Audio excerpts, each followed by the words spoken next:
What's up, everybody? AlienX Gaming here. Today I've got a treat for you guys. I got Chris from ChrisDurham MusicChannel. I'm sure you guys have seen him in the chat, and maybe you guys have heard his stuff. It's awesome. So he agreed to do an interview, so we're going to try to get to know Chris just a little bit and pick his brain. Otherwise, how you doing today? I'm doing pretty well. How are you? Not too bad, man. So this is just an interview, just to kind of get some basic questions about you as a person, rather than just a YouTube name. You know what I mean? So without any further ado, if you're ready, let's go ahead and start with some questions. Okay. All right. First, it's probably pretty obvious, but how did you come up with your YouTube channel name? Actually, that had something to do with Mr. Sensible because there's a bunch of Chris's out there, and Mr. Sensible was trying to figure out which one he had just posted a video of or something like that, and I decided my old name had my middle name instead of my last name, so my emails to him were from Chris Durham, and the old channel name had my middle name, because that's for some reason what I did when I originally signed up. But then I decided to put Chris Durham Music Channel. Nobody's gonna miss that. It's pretty simple. Like that's the guy that does the music. It's very straightforward. That's awesome. Okay, so let's see here. Where are you from? I am from Connecticut, northwestern Connecticut. Awesome. Have you lived there your whole life? Called North. Well, I don't live there. I live in western Connecticut now, right on the New York border, about halfway down the length of Connecticut. But I lived in a town called Norfolk, which has like 1,500 people population, except in the summer when Yale Music School would come, and then there would be 3,000 people living there. So the town is so small that when the summer students come for the Yale Music and Arts Festival, it doubles the size of the town. So, Well, I guess that could be good for economy, though, I suppose. But but it probably overwhelms some people. it's a big area with very few people. So it doesn't really overwhelm the economy because they pretty much set it up for that sort of thing over the years. Okay. So, yeah. Cool. Very cool. Now, you make a lot of your own creation music, and you also do some covers. I guess, how long have you been playing music? Uh, I almost 50 years, about 48, 49 years. Okay. And do you have one instrument that you feel that you are more professional on, or however more adequate? I don't know what the hell the word I was trying to say. I would say the piano I'm a little bit better at than the guitar. I played bass in like Grateful Dead cover band sort of things, and another friend of mine had a sort of pop folk band, which was kind of funny, but I played bass for them too. And I play acoustic guitar and a little bit of singing and a lot of piano. Cool. Are you self-taught, or did you wind up taking lessons when you were younger? I took lessons for 2 years, and I said to my teacher, I want to learn how to play jazz, and she said, I have no idea how to teach you jazz. Okay. So I took a certain amount of knowledge that she had given me, and I just like dived headlong into trying to figure out a lot of stuff for myself until the end of high school, and then I went to different teachers to learn more stuff. Went to Berklee College for 1 semester, went to Hartford Conservatory for 2 semesters, went to Western Connecticut State University for the rest of the time to get my bachelor's degree. But there was a lot of breaks in between. So a lot of the things that I learned a lot of the things that I knew I did not know when I went to Berklee, I tried to get really good at before I went to Hartford Conservatory, and then after that, I realized there was a lot more stuff I really seriously needed to know before I really got a good education. And I I just practiced like crazy before I went to Western Connecticut State University and finished my degree there. But I had done a lot of practice on the outside, back and forth. You know, it was like in school, out of school, in school, out of school. But really worked hard on the stuff, even though I wasn't in. You know, during the periods of time when I wasn't in school, I finished my degree, I think, when I was 29. Um, so. Cool. That's awesome. Yeah, I had kind of a similar situation when I was learning drums. When I was, I was 12, I believe, was when I started. And, of course, you got to start with snare with drums. I mean, that's just how everybody has to start on drums. So, about 3 weeks in, I'm like, so when do I get to play the rest of the kit? And the guy said, oh, you got a few months before that. And I was like, cool. I quit. So, I taught myself listening to alternative and rock and stuff like that when I was real young, and that's basically how I learned how to do drums. It was pretty awesome. So that's very cool that you did a lot of self teaching too, as well as taking some classes and you got your bachelor's and whatnot. That's awesome. So, how long have you been creating content for YouTube?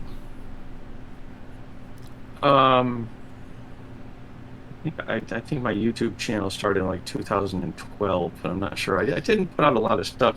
I think the first couple of videos, I played a version of St. James Infirmary Blues, and I found I took a video from my senior recital at college and put that up there, just a short video, because back then uploads. They took a lot. It took a lot to upload a really simple video to YouTube. And in 2012, you needed a really good computer to load a 5-minute video. So I think the video that I loaded was like a 2-minute video. I was like, that's a huge file. And nowadays people upload like 2-hour streams and stuff like that. But yeah, it's no big problem now. But yeah, back then, I just uploaded a couple of things, and I was planning on using it to take the songs from a CD that I put out in 1996, and I was planning on just making these like great music videos, like back in the MTV heyday. Yeah, right. When MTV was music, yeah, all right. Back before all you guys were born, Yep. We used to watch music on MTV. Man. But yeah, I was planning on doing that, and I'm not really a video. I like to play music and videotape it, but I don't like to like spend hours and hours and hours making great videos, because it's like, well, I would rather just play more music. Sure. Yeah, I can't edit for crap, so I mean, it's what it is. The extra time and effort, I'm like, oh man, eventually maybe I'll have to, but right now it's all just in good fun. But I've caught a couple of your videos, and you have a very decent voice, and you play extremely well, whatever instrument you're actually on. So that's amazing to actually listen to. I think actually one of our responses earlier on Discord, I think I put lyrics to one of your songs I was listening to at that time. But anyway, let's see here. Some other questions about you. What kind of car do you drive? Right now, I drive a Subaru. 5-speed? It's 5-speed. The Outback thingy. Okay. I am a huge fan of Volvos because they last forever, but they cost a lot to fix all the time. That's true. And I was broke, and my brother had a Subaru he was just getting rid of, and he owed me some money, so it was a good deal. You don't get a better deal than somebody owes you money when you're broke and they give you a car. Fair enough. And it keeps going. So I'm happy with that. All right. What kind of food do you like? What's your favorite food? I'm a pretty boring food person. I like pasta. I like rice and beans. I like potatoes, hamburgers, cheeseburger. I really, a lot of times when people like say, here's this really fancy food at a restaurant, I like, it's okay. It's like, You're okay with macaroni, you're just like, I don't need to pay. Yeah, I like nice marinara sauce with lots of. I love garlic and onions and hot pepper and stuff like that. I love chili.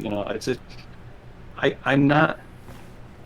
I'm not the fancy food guy. So if it if it looks like it just came out of like New England Homes and one of those like fancy um Gourmet. uh Oh no. yeah, like, okay, Bon Appetit, that There one, you that go. if it came out of Bon Appetit magazine, I'll probably look at it and go like, yeah, that's nice. You got any food? Yeah, right. um That's awesome. can I have a slice of pizza? Exactly. I don't need this, filet mignon. No. But anyway, Well, uh, I'm okay with it. Good red meat is okay. oh, absolutely. Okay. So, do you have any pets? I used to. My apartment is way too small for pets and all the instruments. It's too small. Nah, fair enough. Were you a? I have a cat chewing on the leg, or a dog chewing on the leg of my piano, or something like that. It would Not have a to good go. thing. No, Yeah. Chris, you wake up, you're like, hey, no, where'd Yeah. that come from? Uh, okay, so back to music. Let's see. When you were creating music, were you doing any sort of touring? Were you traveling at all for the music? Um, no, not really. I mean, I played. I ran an open mic in the town close to where I live for quite a while before the pandemic lockdown thing. But other than that, I I play in a rock band. We do covers from like Grateful Dead, Fish, and a lot of other bands like Allman Brothers, that sort of thing. So it's Cool. kind of a jam band situation. I actually have a rehearsal with them this afternoon, so that's interesting. It's finally the world is opening back up and rehearsals are happening, and Yeah, I'm vaccinated and I'm happy, and a lot of people are like, it's like, yay, we can start to work with each other again. there you So go. Very cool. that's good. What would you say is your favorite type of music to actually play live? Play live. It's funny. I studied jazz piano for years and years and years, and I love playing it.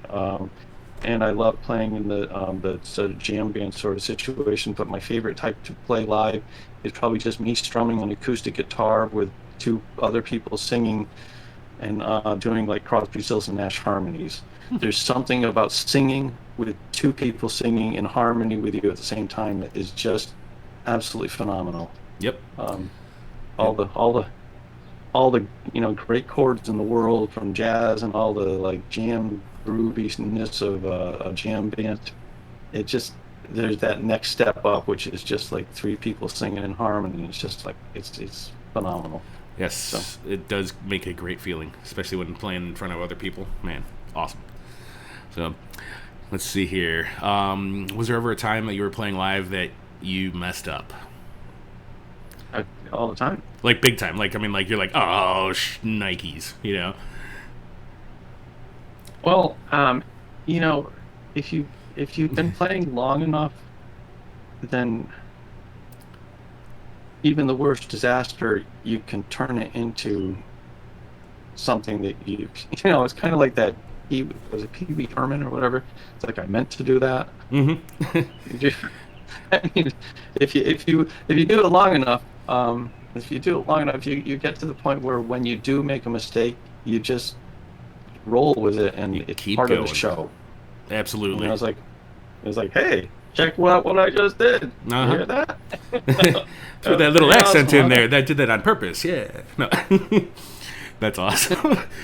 I have. I Good.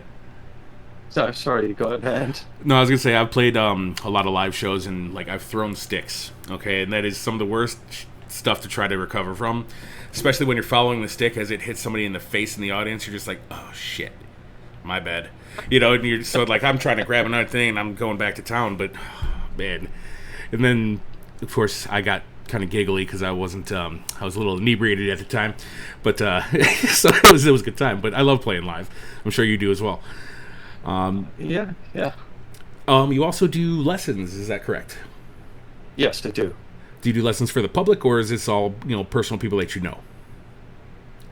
Um, I have private students, if that's what you mean. Yes. People, they know who I am, that I teach, and they contact me and they ask for piano lessons. It's usually word of mouth from somebody who's, somebody who's taking lessons tells somebody who's like their friend of that this guy teaches piano. I used to teach at a store, but that store closed down, and the guy moved to North Carolina. It was a great place to teach in Hmm. Ridgefield, but yeah. Um, so yes, I teach private lessons with students. Um, Okay. Now, do you do? Is it all in person, or are you doing online now that the with everything that's going on? for the last year, it's been completely online. I'm not sure how soon it's going to open back up because most of my students are kids, and I'm not sure how soon they'll be vaccinated or ready to be vaccinated. And I'm not sure, how, it depends on their parents, how they feel about it. Some of them don't, some of them are fine because once I've been vaccinated, they're just, I'm sure they're okay with that. And I don't know. I have one student who's like immunocompromised, so I'm sure that they're going to want to make sure everything is safe with her. But for the most Absolutely. part, they've got regular kids, and kids tend to be they're pretty sturdy. They're little germ factories half the time, and the other time they're just like recovering and perfect. Hmm. So I don't know how soon I'll be back to teaching full time, going to people's houses, but at this point, I'm still doing the online, and we'll see how long it takes before it goes back to more normal behavior. Cool.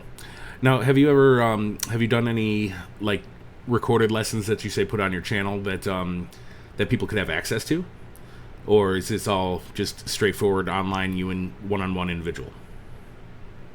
The lessons I usually do are just with each student. I recorded one thing just for one of my students. I was trying to explain why, and it was more about fake books, which jazz musicians tend to use. Um, it was about why you can't really trust fake books because they're all a little bit different, and they take a piece of music and they write down the basic melody and the basic chord progression, et cetera, et cetera.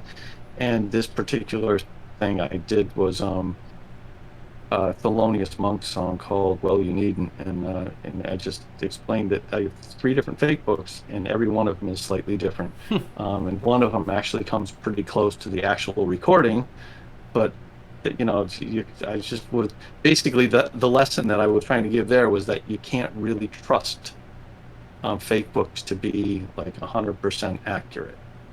Yeah, sure. Okay, that's pretty cool. Um, let's see here.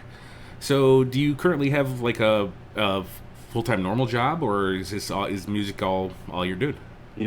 Music is my full-time job. Amazing. That's awesome. Um, okay, so let's see here. Questions. Let's see here. We talked about your piano playing. Or you enjoy playing the acoustic with a couple of singers, which is cool. Um, what's the worst type of music you like or you don't like to play? The worst, uh, um, Or is there a particular song maybe you dislike but you have to do it anyway? and, there, I would say that the thing that I really don't enjoy is when when when I play with a musician who doesn't have a really good sensitivity as far as listening and understanding what's going on in the rest of the band. Because for the most part, I enjoy a lot of different types of music. I probably wouldn't run out and join a funk. I mean, not funk. I mean, a hip hop band because I'm just not. I'm not really well versed in that stylistic thing. If it's funk like Marvin Gaye, I love to do that sort of stuff. But when it gets to be like whatever people are rapping to, I think there's too much repetition in it for me. But other than that, as long as people are listening and trying to really pay attention to what's going on in the band, I'm fine with pretty much any type of music. Sweet. Um, I guess I mean probably could find some music that I didn't like.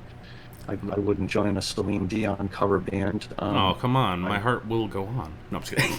it might, but mine doesn't. There you And go. when I listen to her, I know that she's um, very, a good singer. It's just it doesn't hit me. It's like there's some like when things get too Vegas, it's hard for me to play.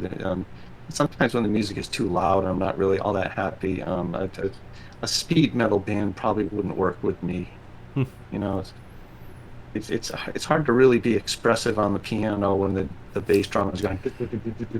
I mean, Uh, that's what we're about. We're interrupting everybody else, you know? but I mean, if you got Max Roach playing drums, I'm like right there. Awesome. Yeah, I think the drummer's job is pretty much to try to be louder than everybody else. And, so everybody has to turn their amps up just a little bit more. No.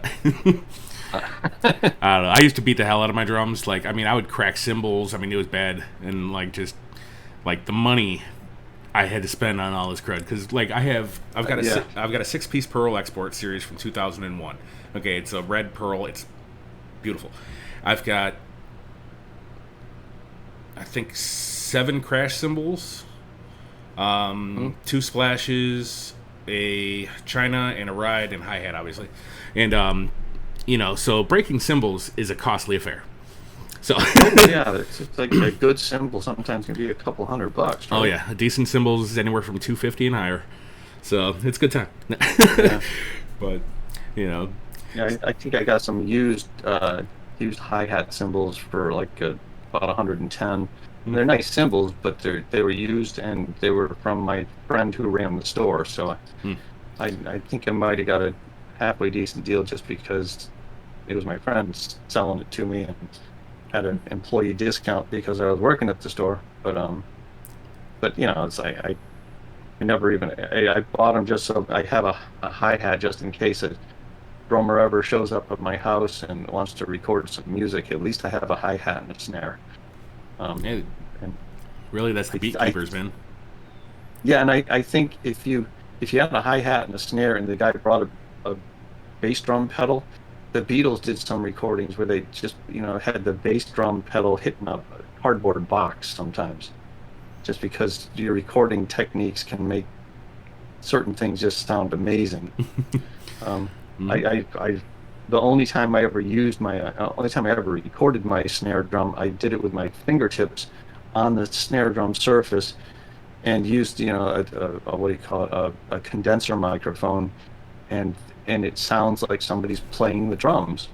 It's because you turn that sound up, the volume up a little bit, and suddenly you got like what sounds like somebody playing the drums. It's not. It ain't. It's not the guy that played 50 Ways to Leave Your Lover with the Steely Dan. He played with Steely Dan a bunch of times. But played with Paul Simon. He was that guy. Um, don't know. do you know who I don't. darn it. Oh, he played on Asia with Steely Dan. This is not helping me, Oh, unfortunately. I'm sorry. you're listening to different type of music, right? Yeah, I'm in the metal. Yeah. What is that guy's name? Well, in any case, he's. Have you heard the song "50 Ways to Leave Your Lover"? I have not. No. And, No? Oh, okay. That's not every and drummer let's I've heard see. that. Now, let's see here. There is one drummer called Jeff Porcaro, and we got Jim Hodder. Um, those are the only two that show up on Google here. Um, that's funny. Hold on a second.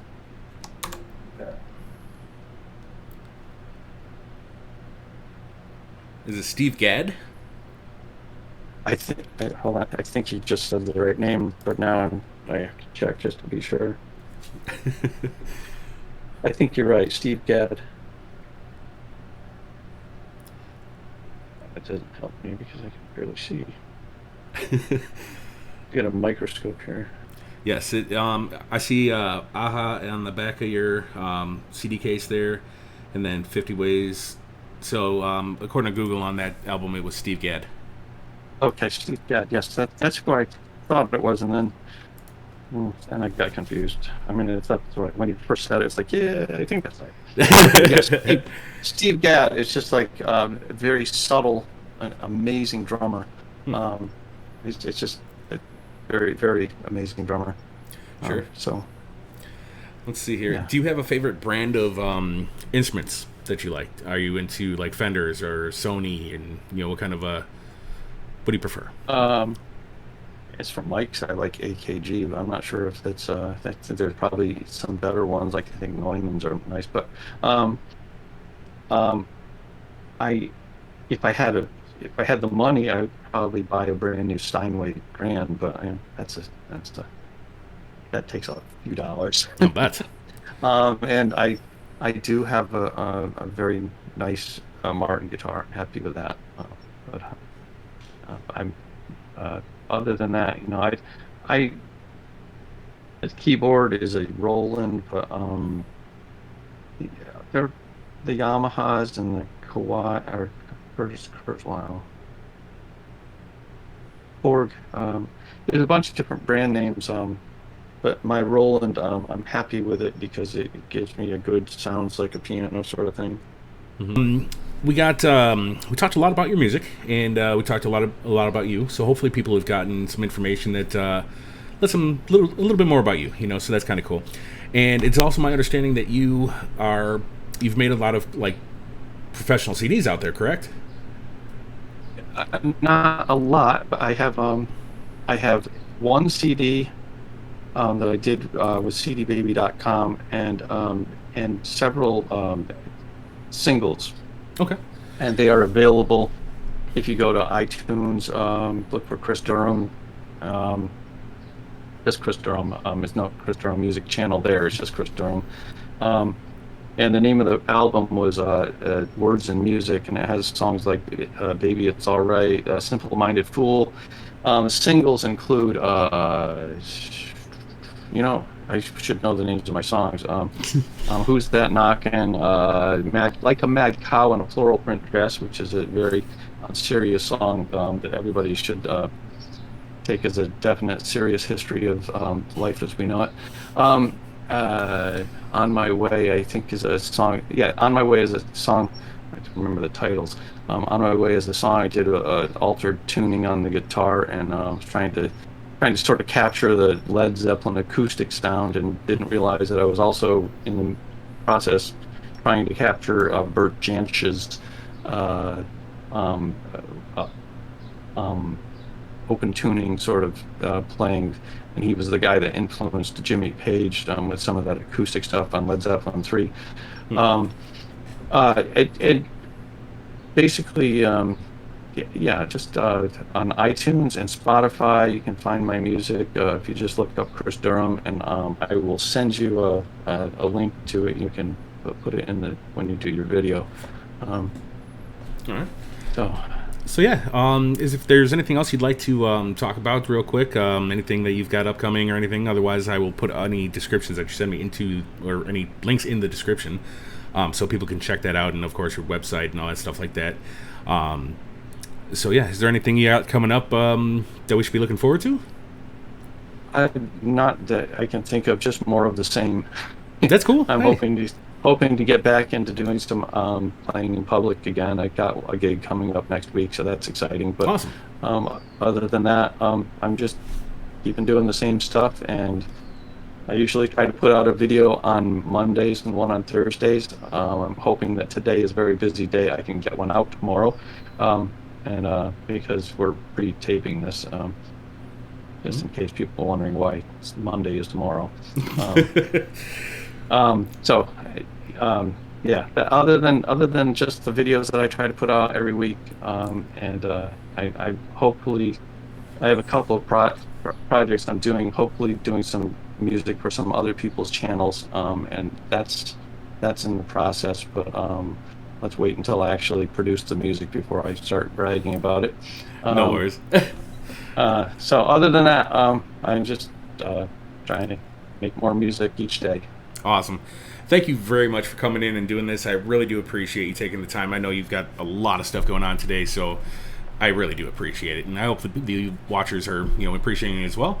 And everything will be in the description below. So if you guys enjoyed this interview, please like and subscribe.